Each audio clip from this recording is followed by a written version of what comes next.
Although karate is a uniquely Japanese tradition today, its actual roots can be traced back to the tiny island of Okinawa and the Fujian Chinese-based Xuanfa practices, which haphazardly found their way there during its old Ryukyu Kingdom period. Once a compulsory practice among local Okinawan law enforcement officials, today its defensive concepts have evolved into a challenging competitive sport, a popular form of self-protection, and a vibrant cultural recreation. Having long been an effective adjunct supporting domestic law enforcement arrest methods in China, the discipline was brought into use during Okinawa's Old Ryukyu Kingdom period after the prohibition of weapons and largely because of its effective tactical strategies in seizing and control. Handed down through oral tradition, and usually in an ironclad ritual of secrecy, much of its original history and unique practices have been lost in the sands of time.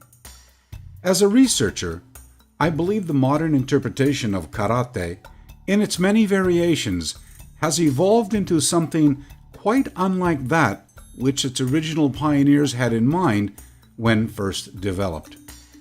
While I don't object to what modern karate has become, I can no longer support its interpretation of classical kata or the overly ritualized, rule-bound, and completely unrealistic application concepts being passed off as practical self-defense techniques.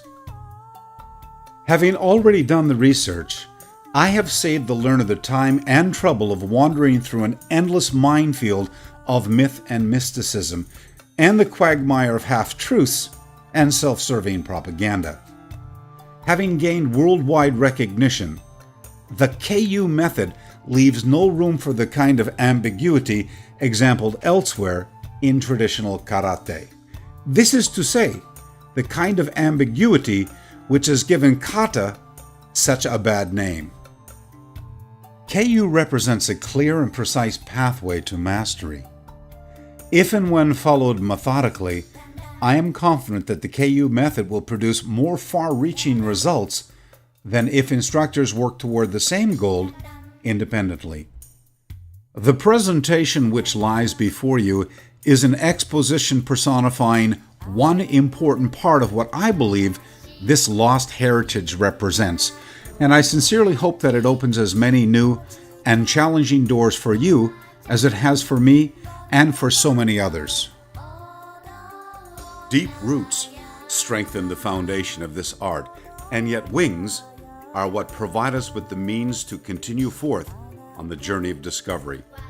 Practicing karate inconspicuously links us to its past. Through training together, we forge important bonds of friendship, and by living the art, we honor its heritage, which in turn keeps this spirit alive. I am but one of many researchers at the forefront of a challenging movement trying to make a difference by restoring the essence of the old ways.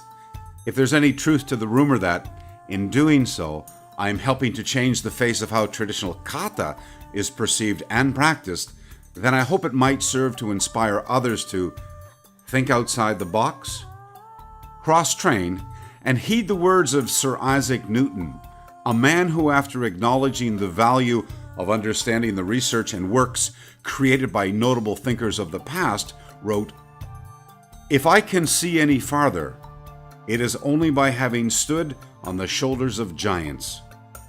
Remarkable insight comes from understanding the original work of the pioneers.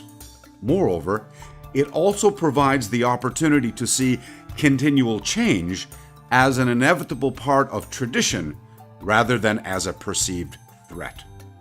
Tradition should inspire innovation, not limit it. Remembering the superb wisdom of Krishnamurti, we are all working together in the true spirit of cooperation, in which there is really no single authority.